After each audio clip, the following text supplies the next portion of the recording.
pu van thong ju sumi Ngalang khua Bawinu va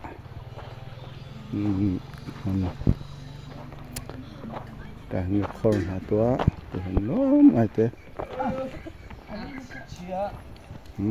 ka han na ve kan zana chidum poi to mi ha ka han tivan kal ko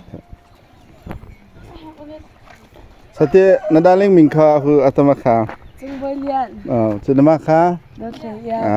mai chang sa present tat shot bit la sa ka chalong khui tu he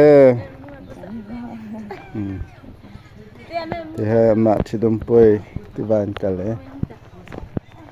tivan nam ngai ni he pu van thong in le adum pol sen he Ngakhor Thawng ngai ti pep zong atu he atim to cho ma le pis hi ka he baral le ainak kho se ka han chu ainak le chumoto lam thlang deuh le khan se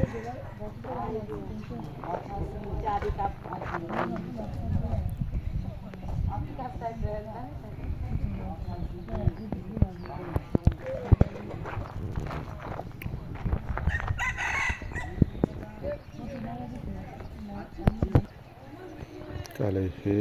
Bawinu tiva le se